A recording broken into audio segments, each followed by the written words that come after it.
ಭಾಳಷ್ಟು ಮಂದಿ ಹೇಳ್ತಿರ್ತೀರಿ ಉಪ್ಪಿಟ್ಟು ಅಂದ್ರೆ ಕಾಂಕ್ರೀಟ್ ಇದ್ದಂಗ, ಈ ಉಪ್ಪಿಟ್ಟು ಅಂದ್ರೆ ಹಂಗ ಹಿಂಗ ಬರೇ ನೆಗೆಟಿವ್ ಕಮೆಂಟ್ ಉಪ್ಪಿಟ್ಟು ಬಗ್ಗೆ ಹೇಳ್ತಿರ್ತೀರಿ. ನಿಮ್ಗೆ ಅಷ್ಟೇ ಅನಿಸ್ತೈತೆ ನಂಗದು? ನಾವು ಮನುಷ್ಯರಲ್ವಾ? ನಮಗೂ ಮನಸ್ಸು ಅನ್ನೋದಿಲ್ವಾ? ನಮಗೂ ಭಾವನೆ ಅನ್ನೋದಿಲ್ವಾ?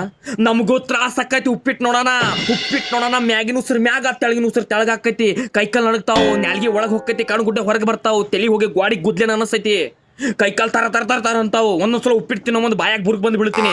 ಉಪ್ಪಿಟ್ಟು ತಿನ್ನೋ ಮುಂದೆ ಎದ್ಯಾಗ ಗಟ್ಟಿ ಆಕೈತಿ, ಗಟ್ಟಿ ನಾವು ವಿಕ್ಸ್ ಎದಿಗೆ ಹಚ್ಚಿ ತಿಕ್ಕೊಂಡು ತಿತ್ತೀನಿ ನಾವು ಉಪ್ಪಿಟ್ಟ.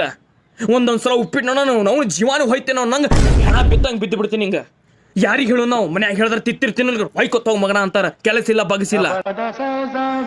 ನಮ್ಮ ಜೀವನ ಅನ್ನೋದು ನೋನು ಹೊಯ್ಕೊಳ್ದಂಗಾಗಿತ್ತು ನಮ್ದು ಈಗ ಹಣೆ ಬರ. ಉಪ್ಪಿಟ್ಟು ನಿನಗೆ ಕೈ ಮುಗಿದು ಕೇಳ್ಕೊತೀನಿ, ಈ ಜನ್ಮಕ್ಕೆ ಸಾಗಿ ನೀ ಪ್ಲೀಸ್.